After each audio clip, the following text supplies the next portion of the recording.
여러분, 우리는 죽습니까? 죽지 않아요? 우리 모두는 죽습니다. 이 사실을 모르는 사람은 이 세상에 아무도 없습니다. 그런데 마치 이상하게 우리는 영원히 살 것처럼, 마치 죽지 않을 사람처럼 오늘을 살아갑니다. 그러면서도 죽음 앞에서는 굉장히 두려워 떨며 내가 몸이 조금이라도 이상하면 이제 암 걸려 죽지는 않을까, 참 비련하게도 죽음 앞에서 두려워하는 우리들을 봅니다. 그러면서 우리는 말합니다. 죽음 이후에는 심판이 있다. 죽음 이후에 심판이 있습니까? 근데 심판 따위는 전혀 신경 쓰지 않고 살아가는 우리들 참으로 기묘하지 않습니까? 그렇다면 묻겠습니다. 심판이란 무엇입니까? 단 한순간에 판결이 내려지고 곧바로 지옥이라는 어떤 공간으로 던져지는 것이 심판입니까? 심판이 그렇게 단순한 처벌일까요? 우리는 심판을 무서운 즉각적인 형벌로만 생각합니다. 갑자기 내려지는 결정, 되돌릴 수 없는 선고, 끝나버린 기회. 그러나 조금 더 깊이 한번 생각해 보십시오. 심판은 단지 어디로 보내는 행정적 절차가 아니라는 것입니다. 심판은 우리가 살아온 삶 전체가 의미를 드러내는 순간입니다. 우리가 붙들었던 가치, 우리가 예수님보다 더 사랑했던 대상, 계속해서 반복적으로 저질렀던 우리의 죄악들, 선택들, 더 이상 변명이 필요 없는 분명한 심판의 시간입니다. 심판은 새로운 고통이 시작되는 자리가 아니라 이미 살았던 삶이 진실하게 드러나는 자리입니다. 오늘을 그저 가볍게 여기며 산 사람은 그 가벼움이 드러날 것이고, 진실을 붙든 사람은 그 진실이 증명되는 시간입니다. 그래야게 우리는 오늘을 절대 가볍게 살아서는 안 됩니다. 심판이 있다면 그것은 언젠가 마주하게 될 사건이 아니라 이미 오늘 우리를 향해 다가오고 있는 현실입니다. 그렇다면 우리의 삶은 분명한 심판을 대비하는 방향을 가져야 합니다. 그렇게 살고 계십니까? 순간의 감정이 아니라 진실을 따르는 방향, 편안함이 아니라 옳음을 선택하는 방향, 눈앞의 이익이 아니라 영혼을 준비하는 방향, 내 고집 꺾고 하나님의 뜻을 따르는 방향. 여러분, 우리 육신의 죽음은 끝이 아닙니다. 심판은 절대로 우연도 아닙니다. 오늘의 선택이 여러분의 영혼을 준비한다는 이 진리 앞에 오늘 말씀을 경청하여 이제 우리의 방향이 잘못되었다면 바로 세워가는 은혜의 시간이 되기를 축원합니다. 처음 인간은 죽기 위해 창조된 존재였습니까? 아닙니다. 우리는 생명을 누리도록 영혼과 연결된 존재로 그렇게 지음받았습니다. 그러나 죽을 수밖에 없는 결정적 순간이 있었습니다. 선악과 앞에서 인간은 선택했습니다. 창조주의 뜻을 신뢰하기보다 스스로 선악과의 기준이 되기를 원했습니다. 그리고 선악과를 따먹는 순간 그것은 단순히 열매 하나를 따먹는 사건이 아니라 내가 중심이 되겠다는 선언으로 우리는 영원히 죽을 수밖에 없는 죄악을 저지르고 말았습니다. 여러분, 그 선택의 결과는 분명했습니다. 우리는 죄인이 되었고 하나님과의 관계는 깨어졌고 두려움이 들어왔으며 하나님 앞에서 우리를 숨기기 급급하는 존재로 살아가고 있습니다. 그리고 무엇보다 영원한 생명을 잃어버렸다는 것입니다. 죽음은 형별 이전의 결과가 되었습니다. 우리는 이제 죽을 수밖에 없는 존재가 되었다는 그 진리 앞에 죽는지도 모르고 살아가는 불쌍한 인생이 되어버렸다는 것입니다. 여러분, 죽음은 우연이 아닙니다. 죄의 열매입니다. 선악과를 붙든 순간부터 인간은 방향을 잃어버렸고 오늘 우리는 무엇을 붙들고 있는가 전혀 알지 못한 채 여전히 내가 기준이 되는 삶을 살아가고 있는 죄악을 저지르고 있지 않습니까? 이제 돌이키십시오. 오늘 우리가 함께 붙들 제목은 지옥은 망각이 아닌 기억의 심판이다. 이 말씀은 예수님께서 들려주신 한 이야기 속에 나옵니다. 당시 사회는 부와 가난의 격차가 극심했던 시대였습니다. 종교적 지도자들은 율법을 말했지만 삶에서는 자비를 잃어버린 채 외형적 경건에 머무는 경우가 많았습니다. 오늘 또 우리는 율법을 말하면서 우리의 삶에서 자비와 사랑을, 헌신을 다 잃어버린 채 나의 외형적 경건에 머물며 의로운 척하는 그런 모습이 나에게는 없는지.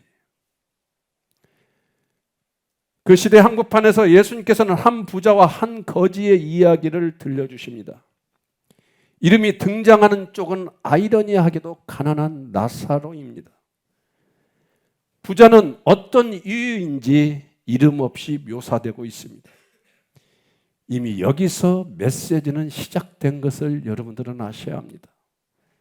하나님 앞에서 기억되는 삶이 따로 있다는 것입니다. 오늘 본문을 우리 다시 한번 읽어볼까요?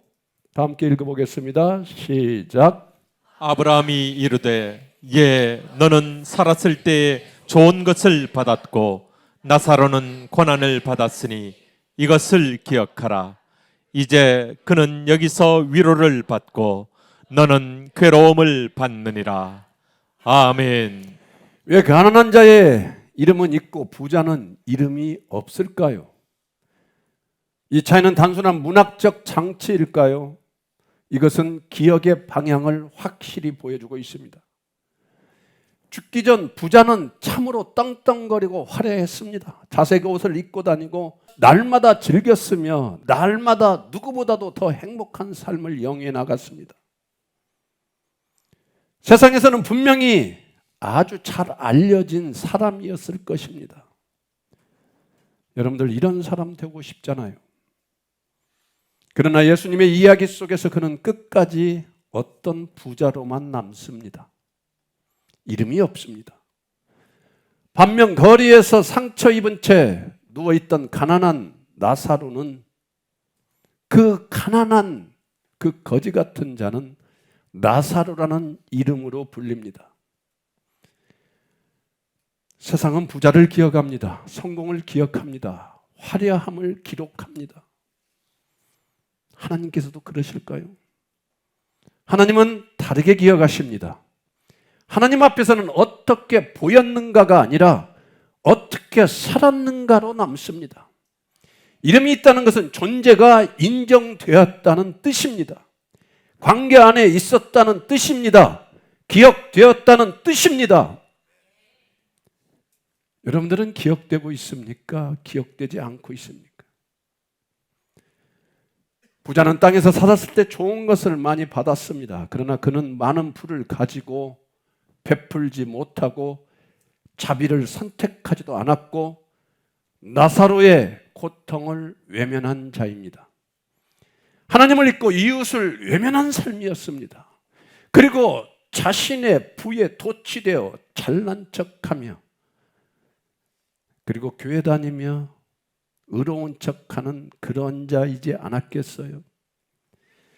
그는 많은 것을 가졌지만 하나님 앞에서 기억된 삶을 전혀 살지 못했습니다. 그리고 그는 이제 영원에서 완전히 사라졌습니다. 그래서 이야기 속에서도 이름이 없다는 것입니다.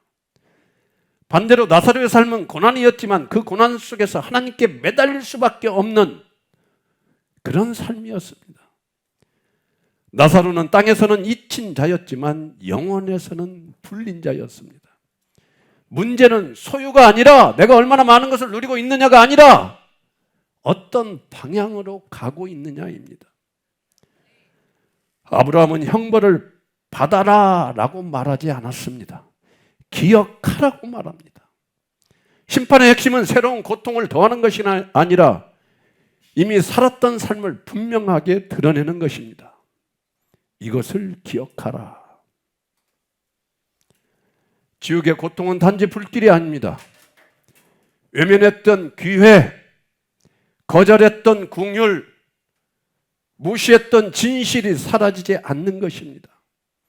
땅에서는 잊고 살 수 있었지만 영혼 앞에서는 잊혀지지 않는 그 기억, 그것을 기억하십시오. 우리에게는 기억이 심판되는 순간이 반드시 온다라는 것입니다. 존경하는 사랑하는 여러분, 부자와 라사로의 이야기에서 가장 무거운 한마디가 무엇입니까? 이것을 기억하라. 우리는 이 말 듣고 무시하지 않나요? 이 말씀은 단순한 회상이 아닙니다. 영혼 앞에서 자신의 삶을 직면하라는 선언입니다.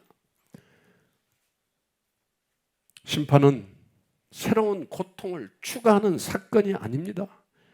이미 살았던 삶이 드러나는 순간이기 때문에 기억하라, 우리에게 말씀하고 있습니다. 예수님께서도 이 원리를 누가복음 12장 2, 3절에서 이렇게 말씀하십니다. 다 함께 읽겠습니다. 시작.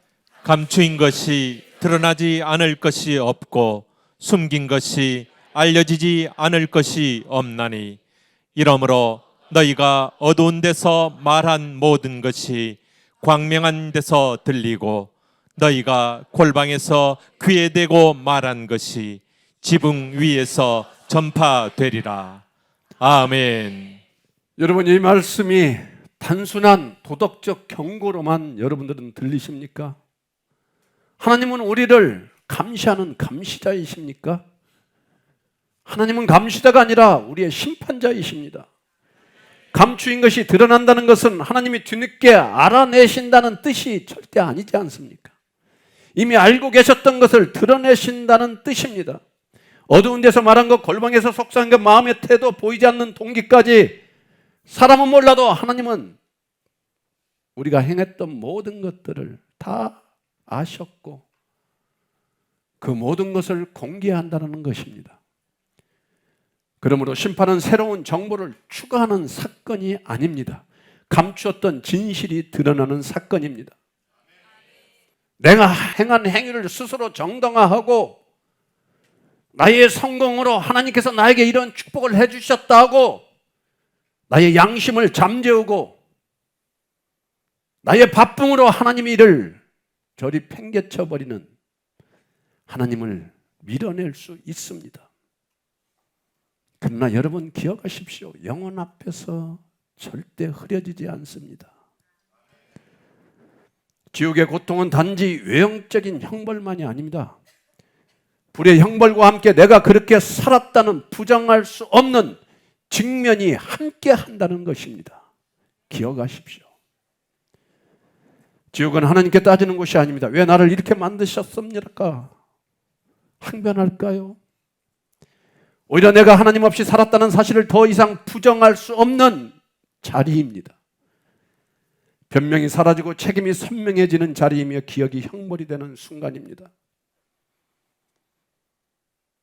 존경하고 사랑하는 여러분, 하나님 없이 만족했던 삶, 내 유익만 추구했던 삶, 하나님의 엄중한 경고 앞에서도 비웃으며 하나님을 조롱했던 삶, 이웃의 고난 앞에서도 무감각했던 태도, 은혜가 없어도 괜찮다고 여겼던 그 더러운 마음, 하나님은 다 기억하십니다. 모세는 이미 이 영적 위험을 경고했습니다. 사람이 배부르고 인정될 때 어떤 착각에 빠지는지 정확하게 모세는 경고해 주었습니다. 우리 신명기 8장 10절 18절 다 함께 한번 읽겠습니다. 시작. 그러나 내가 마음에 이르기를 내 능력과 내 손의 힘으로 내가 이 재물을 얻었다 말할 것이라. 내 하나님 여호와를 기억하라. 그가 내게 재물 얻을 능력을 주셨음이라. 아멘. 여기 핵심은 무엇입니까? 다시 기억하라입니다. 풍요가 죄가 절대 아닙니다. 문제는 풍요 속에서 하나님을 지워버리는 나의 완악한 태도입니다. 내 능력이라고 말하는 순간 은혜는 사라지고 교만이 자리를 차지합니다. 여러분들이 누리고 있는 모든 것들이 여러분들의 능력으로 보이십니까?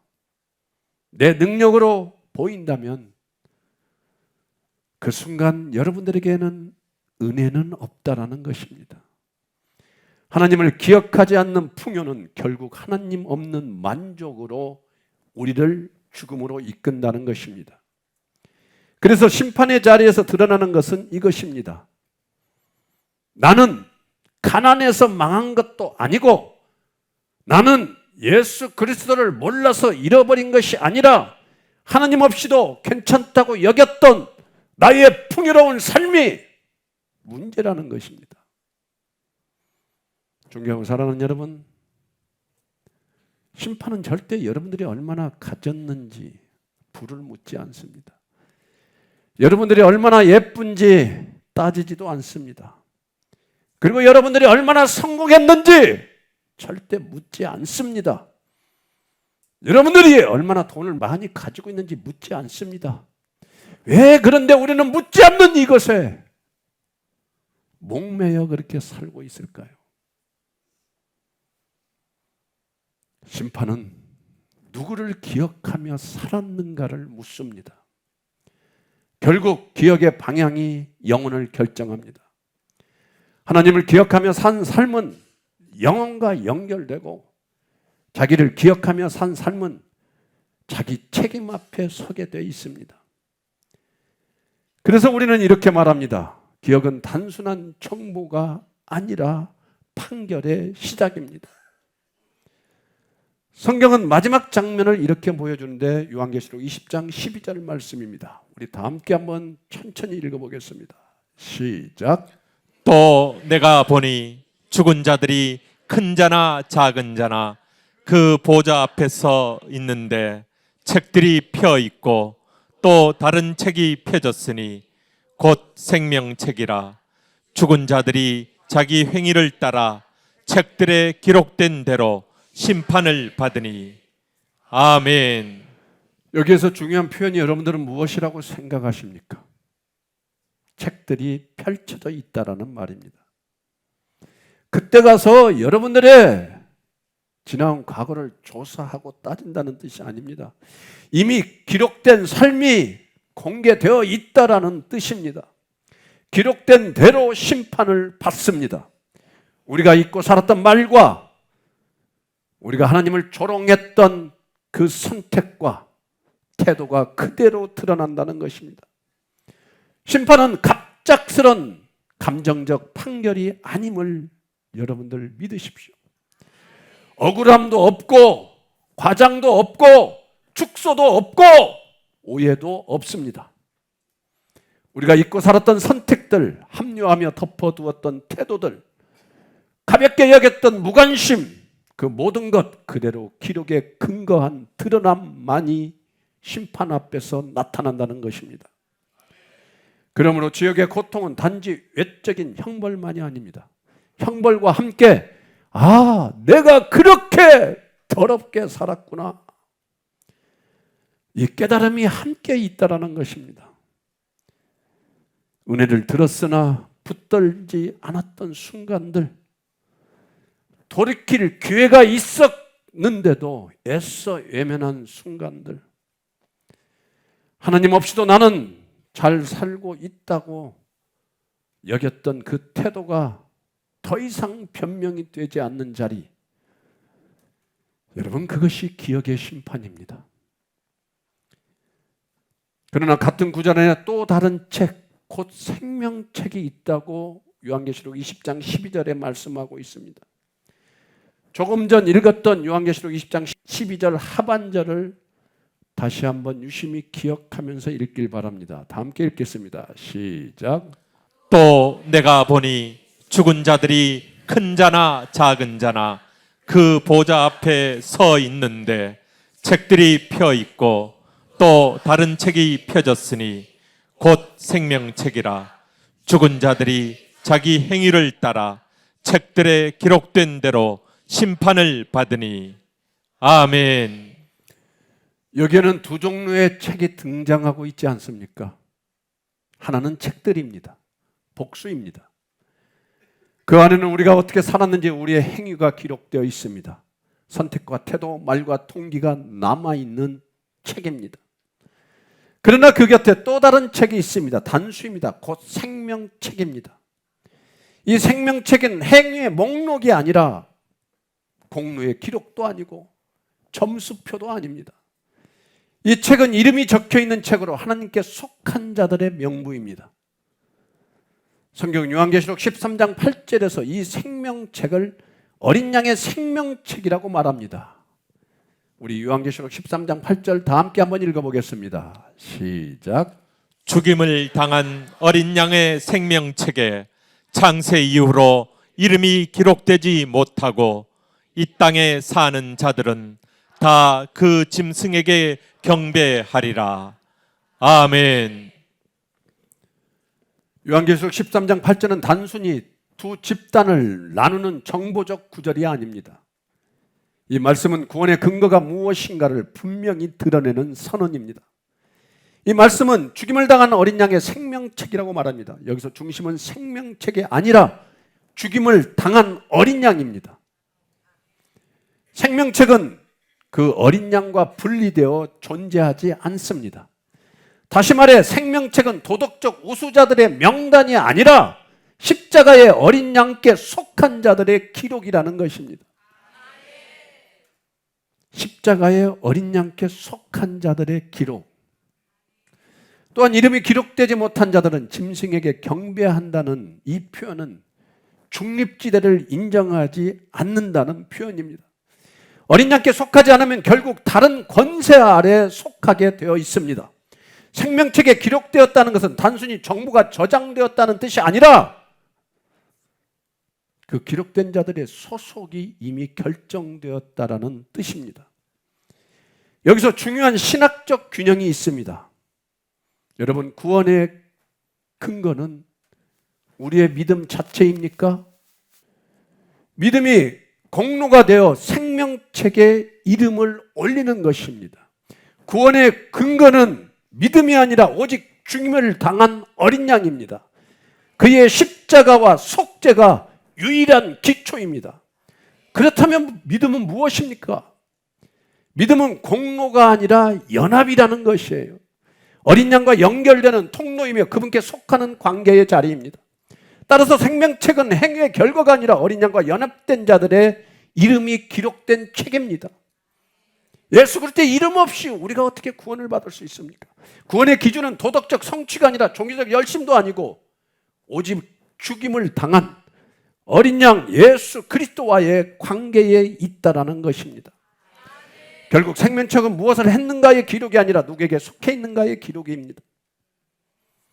존경하고 사랑하는 여러분, 심판은 기억입니다. 그러나 복음은 더 큰 기억입니다.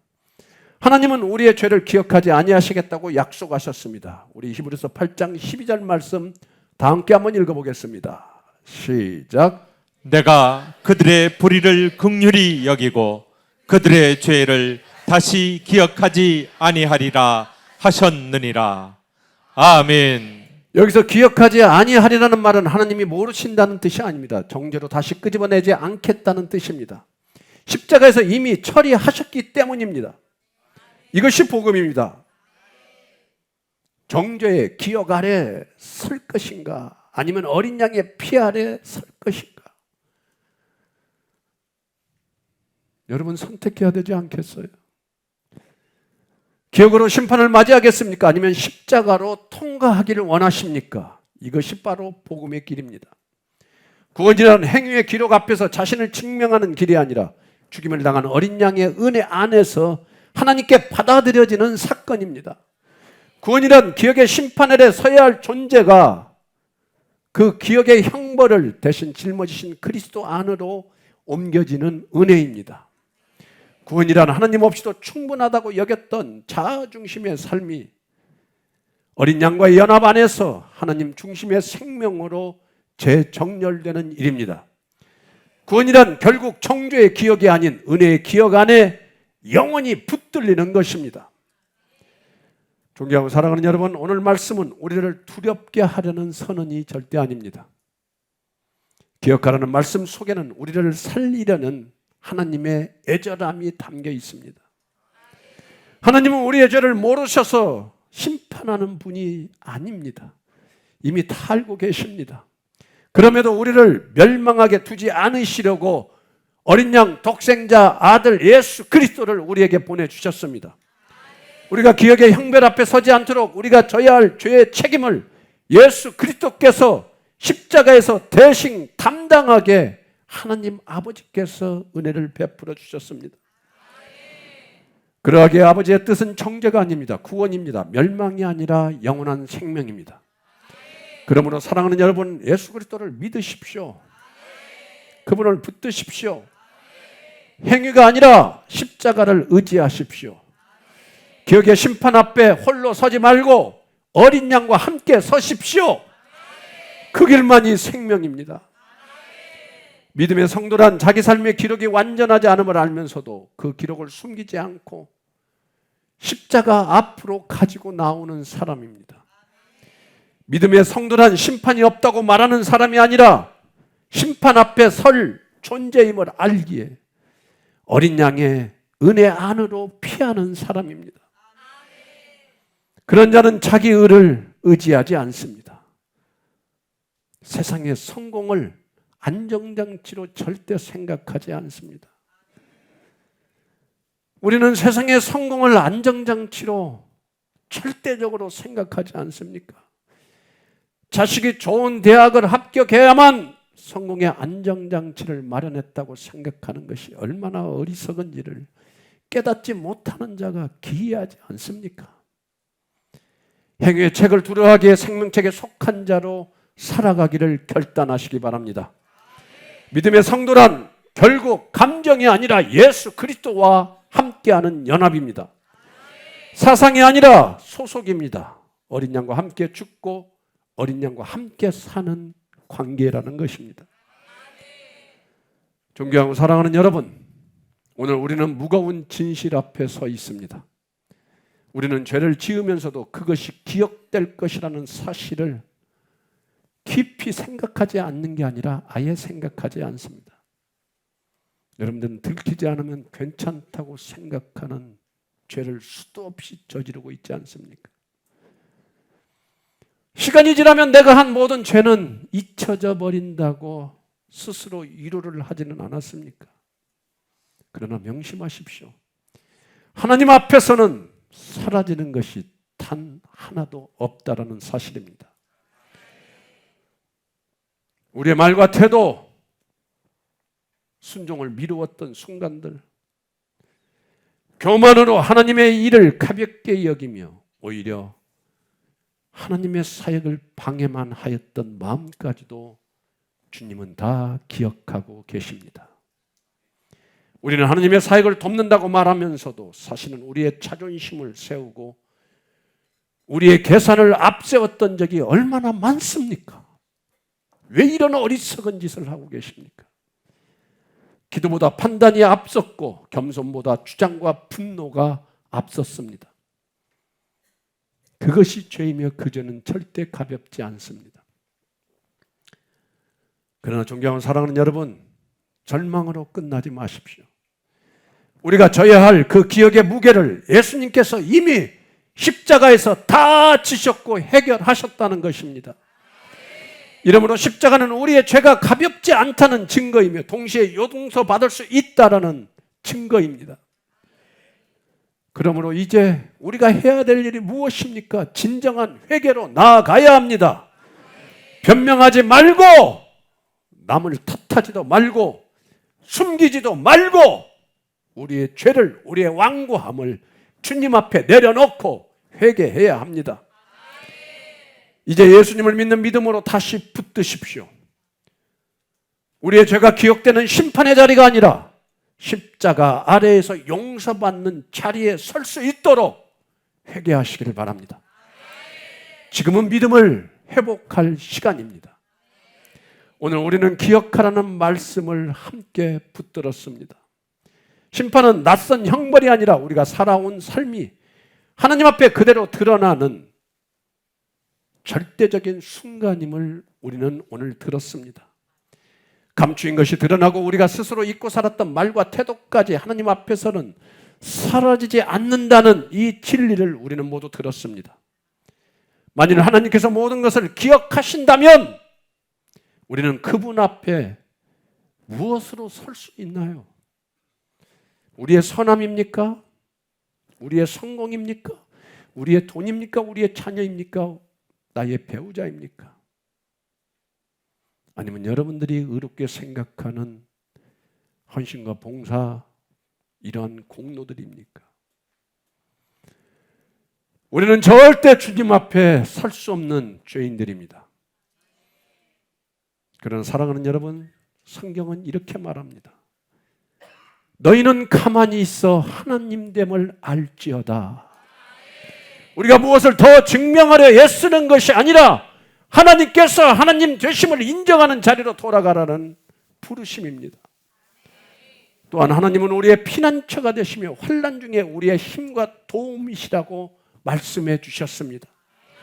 심판의 두려움 속에서도 정죄의 기억 앞에서도 하나님은 우리가 도망칠 대상이 아니라 피난해야 할 피난처 되신다는 것을 명심하시기를 바랍니다. 그래서 우리에게는 예수 그리스도의 십자가가 필요합니다. 십자가는 우리의 기록을 부정하는 자리가 아니라, 우리가 죄졌던 수많은 것들을 부정하는 자리가 아니라 그 기록에 대한 형벌을 주님께서 대신 짊어지신 자리입니다. 우리가 홀로 서지 않도록 어린 양이 앞서 서신 자리라는 것입니다. 그러므로 이제 조급히 몸부림치지 마십시오. 가만히 서서 하나님 되심을 인정하시고 그분을 바라보십시오. 예수님을 믿으십시오. 그분 안으로 피하십시오. 기억의 심판 앞에 홀로 서지 마시고 피난처 대신 주님 안에 거하시길 바랍니다. 그분 안에 있을 때 우리의 두려움은 잠잠해지고 은혜가 우리의 힘이 됩니다. 그 길만이 생명이며 그 길만이 우리의 참된 평안입니다. 말씀을 마치겠습니다. 예수 그리스도의 이름으로 선포합니다. 우리 안에 있는 모든 거짓과 두려움은 떠나갈지어다. 모든 좌절과 절망은 끊어질지어다. 정죄의 기억에 묶여있던 영혼은 자유를 얻을지어다. 존경하는 여러분, 지옥은 이론이 아닙니다. 그러나 구원도 이론이 아닙니다. 예수 그리스도를 나의 구주로 믿어야 합니다. 그 어린 양 예수 그리스도를 붙드십시오. 심판의 불이 아니라 생명의 빛으로 나아가십시오. 오늘 결단하길 바랍니다. 예수님만이 길이요 진리요 우리의 생명 되심을 믿고 그분만을 따르는 귀한 믿음의 열매가 여러분의 삶 가운데 맺혀지기를 축원합니다. 기억의 심판이 아니라 어린 양의 생명책에 기록된 이름으로 사는 축복이 여러분 모두에게 임하시기를 축원합니다. 이 모든 은혜와 축복이 저와 여러분 모두에게 충만히 임할 것을 우리 주 예수 그리스도의 이름으로 선포하고 축원합니다. 축원합니다. 축원합니다. 하나님, 도대체 무엇을 바라보고 살아왔는지, 도대체 내가 기억해야 될 것이 무엇인지, 우리는 나의 잘난 척, 나의 의로움, 내가 돈 번 것, 내가 성공한 것, 죽을 것만 생각하고 기억하며 살았던 우리의 죄악을 주님 앞에 내려놓사오니 주여, 우리의 이 무지한 은혜 없음을 용서하여 주시옵소서. 그저 나의 완악함으로, 나의 뜻대로, 나의 생각대로 나의 인생을 재단하고 하나님의 뜻마저도 내 마음대로 난도질했던 이 죄악, 죄 용서하여 주시옵소서. 이제 우리가 기억해야 될 것이 있다면은 나를 위하여 죽으시고 부활하신 예수 그리스도밖에 없음을 알고 예수 그리스도께서 나에게 명하신 대로 살아갈 수 있는 그 능력이 오늘 이 시간 우리 모두에게 임하게 하여 주셔서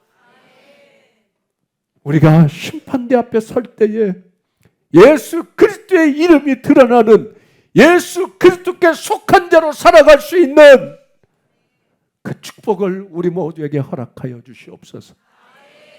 우리의 무감각함과 교만과 주님 없이도 아무렇지 않게 살 수 있다고 생각했던 이 죄악을 주님 바라보게 하여 주시고 이 죄악을 용서하여 주시옵소서.